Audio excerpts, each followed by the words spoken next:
Assalamualaikum warahmatullahi wabarakatuh. Salam sejahtera untuk kita semua.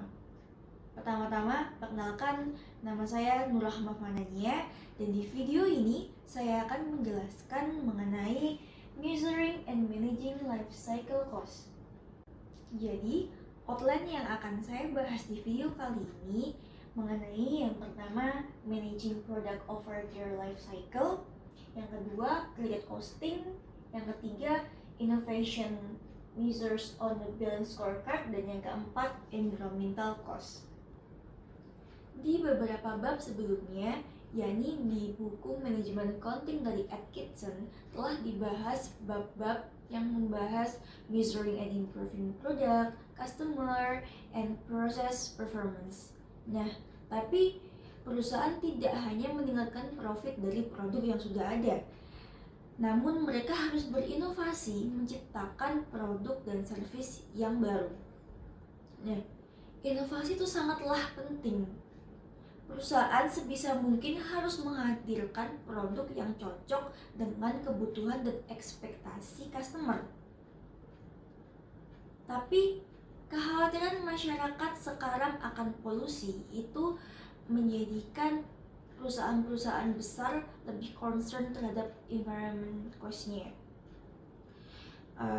Perusahaan-perusahaan besar seperti Xerox, Sony, dan HP mengukur TLCC atau yang biasanya kita kenal dengan Total Life Cycle Cost untuk produk mereka.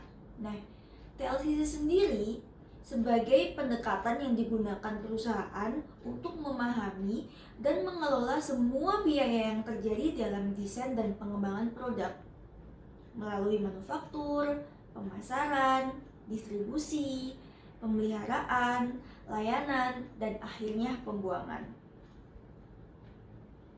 Nah, setiap bagian dari rantai nilai perusahaan seperti pengembangan produk baru, produksi, distribusi, pemasaran, penjualan, layanan jual, dan pembuangan itu biasanya dikelola oleh fungsi organisasi yang berbeda. Meskipun biaya dapat dikumpulkan dan ditelusuri ke setiap fungsi, perusahaan itu memerlukan perspektif siklus hidup total yang mengintegrasikan pengorbanan dan kinerja dari waktu ke waktu dan di seluruh unit fungsional.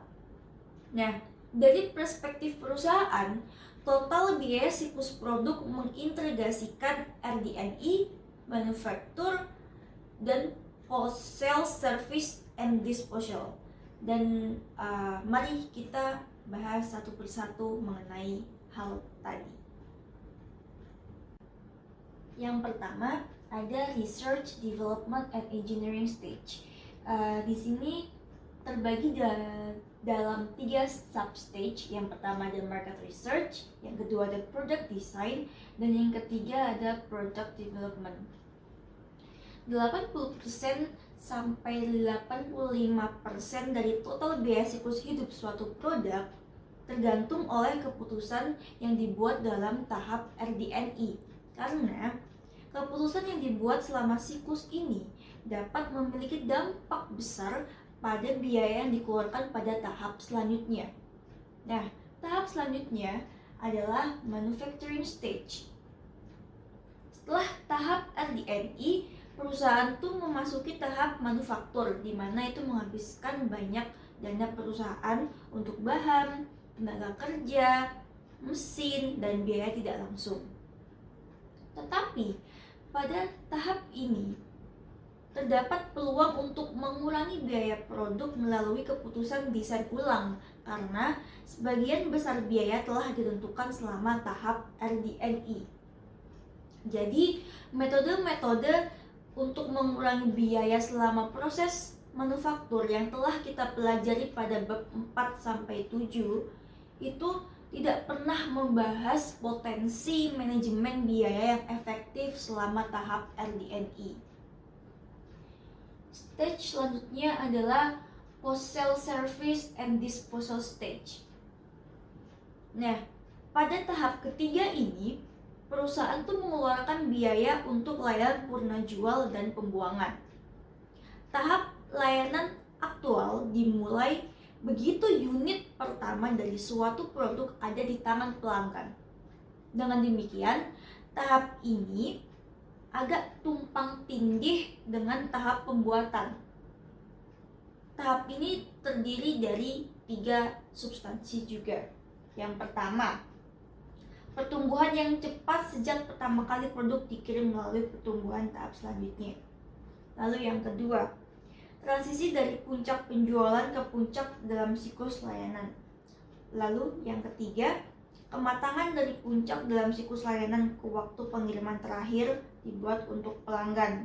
Nah, pembuangan terjadi di akhir masa pakai produk sampai pelanggan tidak memakai produk lagi.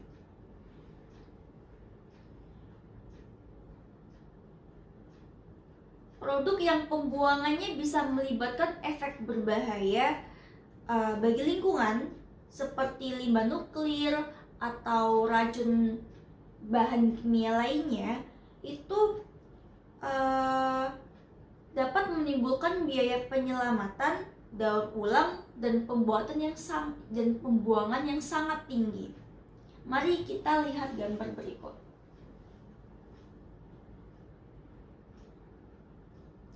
Penguraian biaya untuk masing-masing siklus hidup fungsional itu akan berbeda, tergantung pada industri dan produk spesifik yang dihasilkan. Gambar ini menggambarkan 4 jenis produk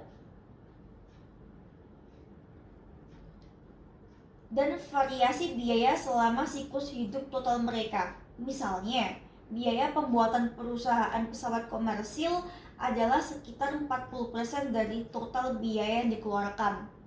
Layanan RD&I dan pasca penjualan dan pembuangan masing-masing dikenakan 20% dan 40%. Sebuah pemahaman tentang life cycle cost mendorong teknisi produk untuk memilih desain produk yang membuatnya lebih mudah diservis, lebih mudah, dan lebih murah untuk dibuang di akhir masa manfaatnya. Selanjutnya kita akan membahas tentang target costing. Nah, target costing dikembangkan oleh Japanese engineers pada tahun 1960-an. Target costing sendiri adalah metode akuntansi manajemen yang sangat penting untuk pengurangan biaya selama tahap desain siklus hidup suatu produk, dan juga untuk membantu dalam merancang produk baru yang memenuhi harapan pelanggan, dan itu bisa diproduksi dengan biaya yang diinginkan. Mari kita lihat gambar berikut ini.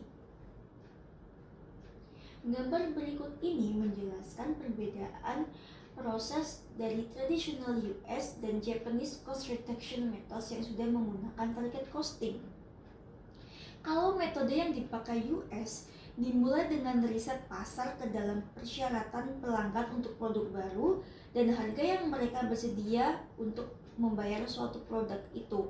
Baru selanjutnya membuat spesifikasi, lalu ke desain.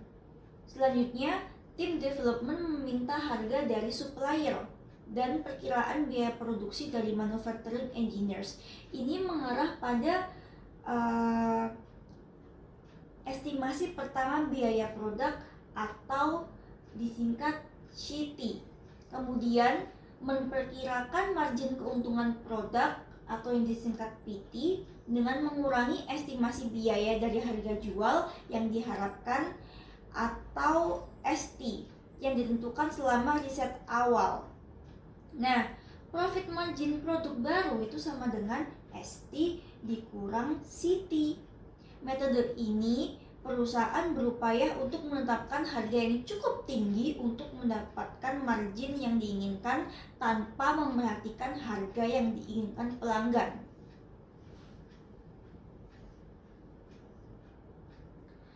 Target costing berupaya secara aktif mengurangi biaya produk di tahap RD&I. Alih-alih menunggu hingga produk dilepaskan ke produksi, baru memulai pengurangan biaya, karena pengurangan biaya selama tahap pembuatan itu umumnya lebih mahal dan kurang efektif daripada selama tahap RD&I.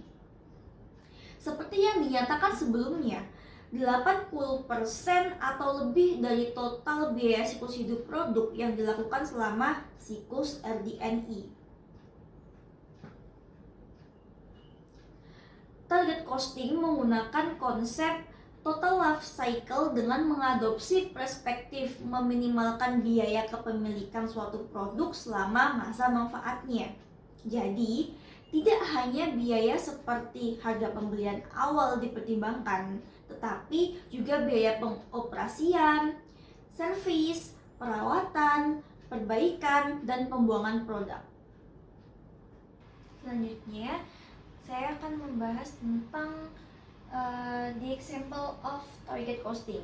Di buku itu dicontohkan dengan perusahaan Kitchen Help. Kitchen Help sendiri adalah perusahaan pembuat kopi. Seperti ini ilustrasinya. Jadi, Kitchen Help memproduksi pembuat kopi dengan melakukan riset pasar. Kitchen Help bisa mengidentifikasi fitur pembuat kopi yang penting untuk pelanggan. Jadi, kita bisa mengasumsikan bahwa unit pembuat kopi membutuhkan biaya $50.000 untuk pembuatan. Tapi manajemen memutuskan biayanya agar menarik pelanggan. Maksudnya memutuskan menurunkan biayanya agar menarik pelanggan. Maka dari itu, product engineers melakukan cost analysis dan rekayasa nilai untuk mengurangi biaya masing-masing komponen pembuat kopi. Analisis biaya juga berfokus pada interaksi antara komponen dan bagian. Sebagai contoh, mengurangi biaya kulit luar pembuat kopi dengan membuatnya lebih kecil, meningkatkan biaya penyusutan, ukuran panel kontrol, sirkuit elektronik, dan pemanas dan elemen pemanas.